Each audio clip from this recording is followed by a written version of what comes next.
Bangladesh submarine cable কোম্পানির সব ধরনের ইন্টারনেটের দাম কমেছে 10%। শনিবার 22 মার্চ কোম্পানির বোর্ড সভায় এই সিদ্ধান্ত নেওয়া হয়। এর ফলে মোবাইল ইন্টারনেট ও ব্রডব্যান্ড সার্ভিস দুই ক্ষেত্রেই কোম্পানিগুলোর খরচ কমে আসবে। প্রধান উপদেষ্টার ডাক, টেলিযোগাযোগ এবং তথ্য প্রযুক্তি বিষয়ক বিশেষ সহকারী ফয়জ আহমেদ তৈয়ব জানান, এই ঈদে জামা জুতো অ্যাক্সেসরিজের ডিসকাউন্ট। ইন্টারনেটের দাম কমানোর জন্য সরকার কাজ করে যাচ্ছে। মানুষ যেন সাশ্রয়ে ইন্টারনেট পায় তার জন্য বেশ কিছু উদ্যোগ নেওয়া হয়েছে। এসবের মধ্যে অন্যতম পাইকারি পর্যায়ে মূল্য কমানো।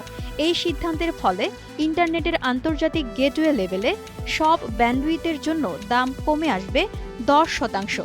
এছাড়া ব্যাকবোন পর্যায়ে মোবাইল কোম্পানিগুলোকে DWDM সুবিধা দেওয়ার কথা হচ্ছে, যার ফলে ট্রান্সমিশন বাবদ টেলিকম কোম্পানিগুলোর খরচ 39% কমে যাবে।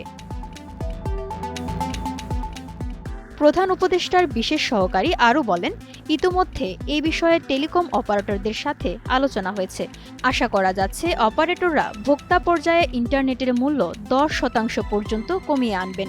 তিনি আরও জানান, আগামী বছরের মাঝামাঝি তৃতীয় সাবমেরিন ক্যাবল সিমি উই 6 এর সাথে যুক্ত হবে বাংলাদেশ।